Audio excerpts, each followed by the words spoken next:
Star Trek Voyager turns 30 in 2025, immediately making half of our lower backs twinge. But this milestone is more than just the anniversary of Star Trek's 5th television iteration, as well as the birth of the UPN. It also marks 30 years since the Federation lost another ship in the galaxy. Starfleet is many things, though a shipminder may not be high on its CV. Why does Starfleet have this reputation? Well, they need to step up their game when it comes to keeping track of their fleet, and it's not a new phenomenon either. I'm Sean Ferrick for TrekCulture, and here are 10 starships that went missing. Number 10. USS Enterprise-B. To date, the USS Enterprise-B has only appeared in Star Trek Generations, not including those models on the D and the E. However, to say that its maiden voyage was its only voyage would be to do it a disservice. Most Trek fans will know the name Captain John Harriman, but how many know of Captains William George and Demora Sulu? For the Enterprise-B's fate, one must turn to beta canon. TrekCulture has already explored the ramifications of the Tomed incident in detail, depicted in the novel Serpent Among the Ruins by David R. George III. This event took place in 2311, leading to Harriman's departure from the ship. He had stepped aside after the maiden voyage and was replaced by Captain William George, named in honor of the author. Though Harriman returned, by 2315, Sulu had become the captain. The ship continued to serve as part of Starfleet for another 14 years, aiding fleeing Bajorans after their world's annexation by the Cardassians. According to Iron and Sacrifice from the Tales of the Captain's Table anthology, also by George, in 2329, the ship became infected with an unknown infection. The ship was then reported as lost, presumed destroyed. This is but one sad fate for the famous ship and, as it has never been shown on screen, may be taken with a pinch of salt. The fate of the Enterprise-B remains a mystery. Number 9. USS Pegasus. The USS Pegasus was seemingly lost with almost all hands in 2358 after most of the crew mutinied against then-Captain Eric Pressman. What was traumatic for Ensign Riker was a career boost for Pressman, who would meet him once again, now firmly entrenched in the worst admiral camp. The sad fate of the USS Pegasus wasn't discovered for another 12 years, though the ship was assumed destroyed. Pressman and the escaping crew reported seeing a massive explosion in space, yet the Judge Advocate General found during the court-martial that they couldn't believe those officers' testimonies. Did Starfleet ever give up on the search for the Pegasus? The events of the episode of the same name suggested that no, they never truly did. Was the ship only officially labelled as destroyed? The discovery of the wreckage in the Devolans system was enough to get Pressman to the Enterprise D. One assumes that doesn't happen for a mere hopeful discovery of a ship thought destroyed. If the ship was unofficially labelled as missing, the sudden interest in 2370 makes far more sense. The fear of its survival seems to outweigh the hope for its crew. The experiments in breach of the Treaty of Algernon could not fall into Romulan hands, at least in the opinion of Pressman and his friends. Everything about the Pegasus is shady, from the actions on board to the loss of its crew to its official status in Starfleet's eyes. Number 8. USS Equinox. From Starfleet's point of view, the USS Equinox was lost in the Badlands with all hands, just like the USS Voyager. However, there was a large difference between the two vessels, besides the obvious configurations. By message in a bottle, Starfleet was aware of Voyager's survival and the circumstances by which it arrived in the Delta Quadrant. To date, there has never been a single mention of an Equinox-specific Project Pathfinder. The USS Equinox, commanded by Captain Rudy Ransom, was a planetary research vessel, Nova class. It was never designed for deep space exploration, as the events of Equinox Parts 1 and 2 show. As such, it appears Starfleet never had any hope for the ship. From their point of view, it was just another vessel that vanished with all hands. It was transported to the Delta Quadrant before Voyager arrived, so why wasn't Janeway briefed on the ship's disappearance? Does Starfleet even have a search and rescue division? If so, they may want to take an L on this one. Number 7. USS Cairo.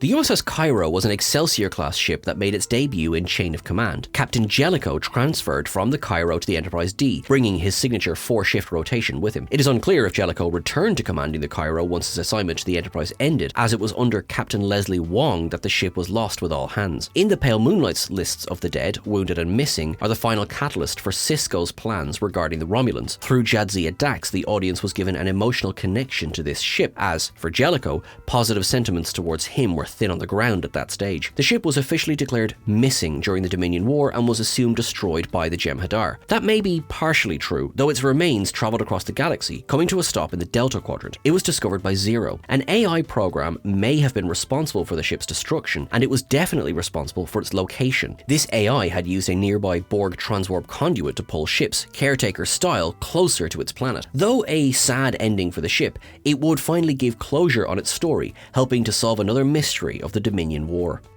Number 6. USS Valiant.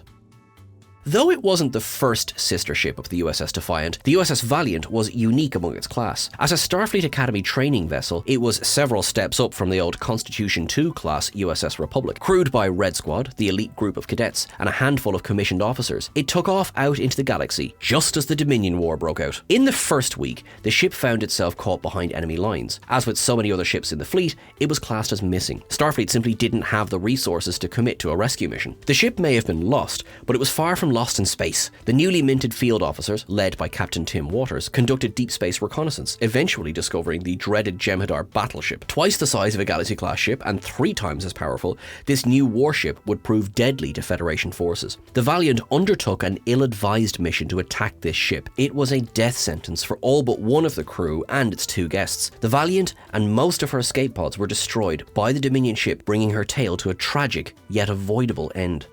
Number 5. USS Hera. At the time it was reported missing, the USS Hera was commanded by Captain Sylvia LaForge. Its disappearance became connected with the loss of a second starship, the USS Raman. While engaged in a rescue mission for the latter in the atmosphere of Marigny 7, Geordi LaForge believed he had discovered his mother 300 light-years from her last known location. Though his hopes of finding his mother were soon dashed, one of LaForge's theories was, in essence, correct. The Hera's chief engineer experimented with the warp coils in this Nebula-class ship. LaForge believed that the trionic initiators in those coils created a subspace funnel, displacing the ship. According to David A. McEntee's novel, Indistinguishable from Magic, the Hera fell into a natural quantum slipstream, emerging in deep space. In 2383, the Challenger, under the command of then Captain Geordi LaForge, discovered the ship with survivors. According to Star Trek Online, it was finally destroyed in 2409 by Orion pirates. Number 4. USS Bozeman. The USS Bozeman had a longer life than most ships in Starfleet, though it took the shortest possible route to its destination. In 2278, just 3 weeks after departing space dock, this Soyuz-class vessel vanished, becoming a mystery that would puzzle the Starfleet Corps of Engineers for almost a century to follow.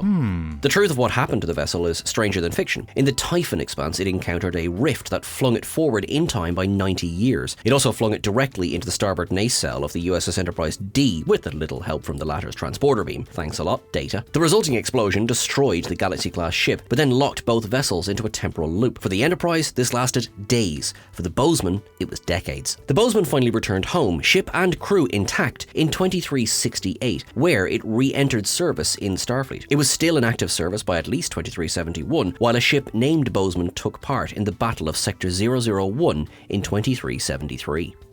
Number 3. USS Enterprise-E.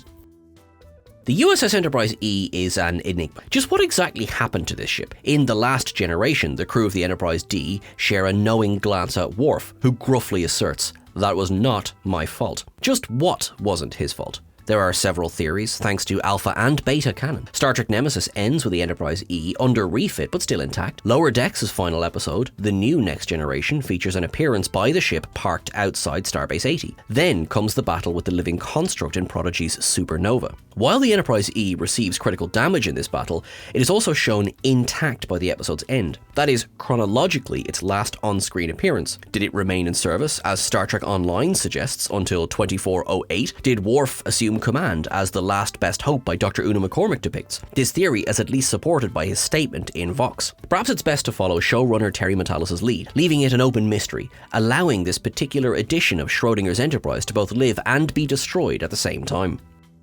Number 2. The Bonaventure.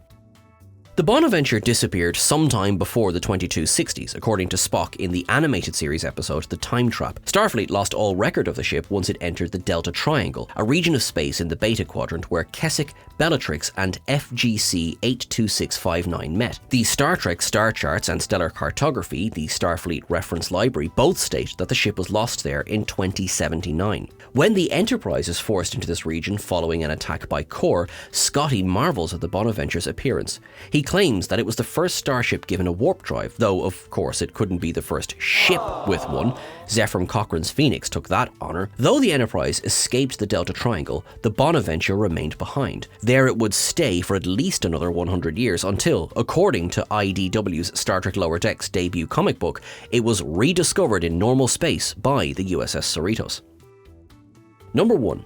USS Defiant, the original series.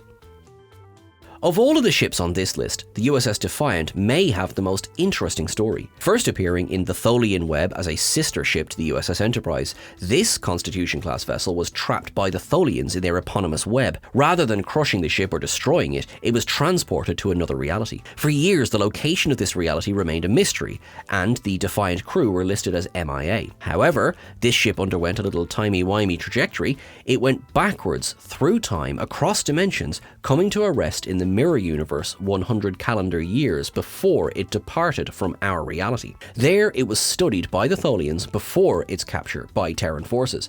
As the new flagship, it became the tool of Empress Hoshi's ascension, surviving for almost a century before contemporary ships caught up with its technology. It may have undergone several refits along the way, but it was still recognisably a Starfleet vessel, even if that meant very little alongside other Terran counterparts. And that's everything for our list today, folks. Do you reckon we missed any ships? Let us know in the comments below, and thank you so much for watching along. Please make sure that you're subscribed to the channel. It's the best way to stay on top of all the new videos that are coming out. Please make sure that you are looking after yourself as well. You can follow us on the various socials at TrekCulture or at TrekCultureYT on Instagram. You can follow myself at Sean Ferrick as well. Until I see you again, live long and prosper, and remember, I'd come find you. Thanks very much.